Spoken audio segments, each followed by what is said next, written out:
You know, the Vancouver Canucks fans that actually watch my channel must be getting pretty sick of me saying it, but it's true. This is a level of dysfunction, in my opinion, that it's pretty bad in Vancouver right now. Like, it is.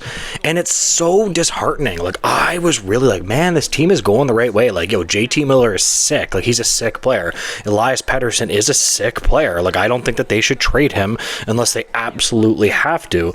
You know what I mean? They got Hughes. Hughes is a sick player. They had a starting goalie. You know what I mean? They had like a core of players that Vancouver fans deserve and to get excited about, man. They are pretty hardcore hockey fans, and it's just been like, what the hell is going on with this frigging team? Here's the thing. Generally speaking, coaches, Rick Tocchet that is, they generally don't leave hockey teams. Like, that generally doesn't happen. I understand you guys are going to be able to bring up examples in the comments. I get it. But generally speaking, that generally just simply does not happen. And it did happen here. Woo. Okay, so we are probably going to see a lot more coming out about this. I'm really interested to see what actually happened in depth about this.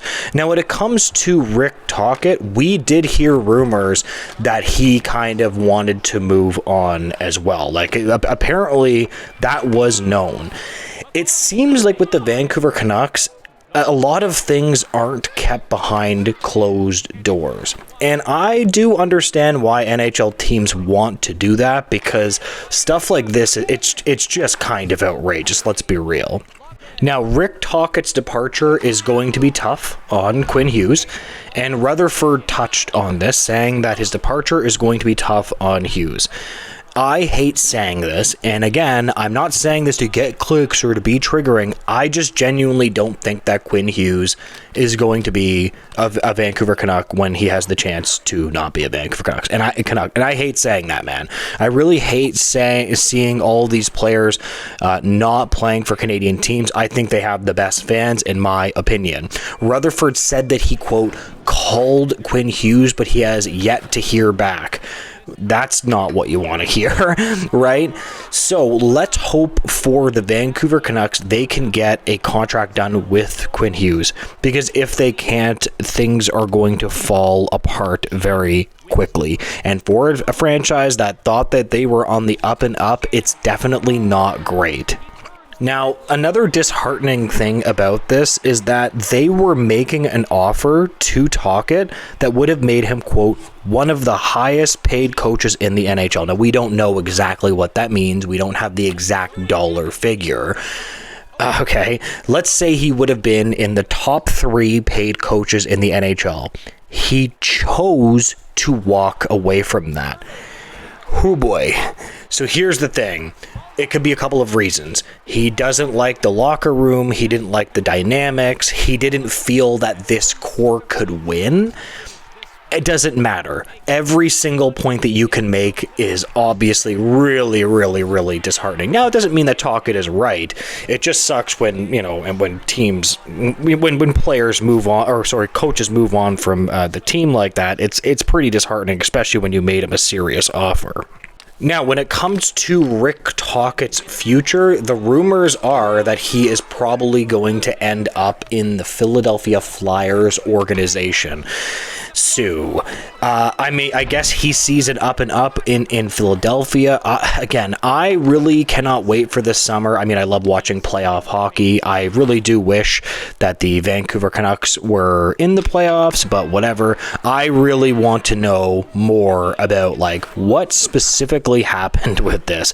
Like, I understand they're going to be a little bit resistant to the rumors getting out, but when you have JT Miller, the Elias Pettersson drama, that was friggin' weird, man. Whatever the hell was going on there was weird. Now you have Rick Tocchet, and then the rumors about Quinn Hughes and Jim and old Rutherford over there talking about, hey, we might have to, you know, bring the Hughes brothers here. It's not completely out in our control. Talking about re-signing Quinn Hughes. I mean, Yeesh. I don't know, man. It just does not sound great all around. And Garland also recently touched on the departure of Rick Tocchet, saying that he was teaching him about the other part of the game, the defensive part of the game, and that Garland was essentially only relying on scoring points. So obviously, it doesn't seem that the players, at least a decent amount of them, are that happy about him leaving. So the question of this video, if you got to this point, I want to know, what do you think about this? Do you think, hey, good riddance? Do you think that he was at fault for some of this? Do you think it's kind of a weird move, him actually leaving? So what exactly do you guys think? I'm also interested to see exactly how the Vancouver Canucks replace Tocchet. So do they go with a guy like Sullivan or something like that? Do they go with more of like a rookie head coach?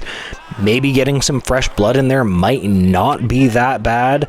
They're gonna have to bring in a replacement that is going to work with Vancouver stars very well, and essentially not take the stick out of Quinn Hughes' hands, if you understand what I mean. Like work with their top players. Really hoping that the new coach coming in Vancouver can have a positive impact on Elias Pettersson, another player who had just an atrocious season. Like, I'm sorry, like, this is way below Elias Pettersson's standards, just simply not good enough for him, and I'm really hoping the coach can come in. I want to know, who are your top picks for coach of the Vancouver Canucks, or the next coach? I mean, you could go with somebody like a Manny Malhotra. That's a possible, I understand, like, he might not have the most experience at all, but at the end of the day, he's had a pretty good season in the AHL. You know what I mean? Like, I am all for rewarding within the organization, right? Like, you can genuinely bring guys up from the American Hockey League, like, like a Sheldon Keefe, for example, that actually ends up being like a really good quality NHL coach. So I'm really interested to see exactly what does happen there. Anyways, I am going to leave this video here. If you could make sure to like, comment, and subscribe, I would really appreciate it, guys. And make sure to have a great day, guys. Goodbye.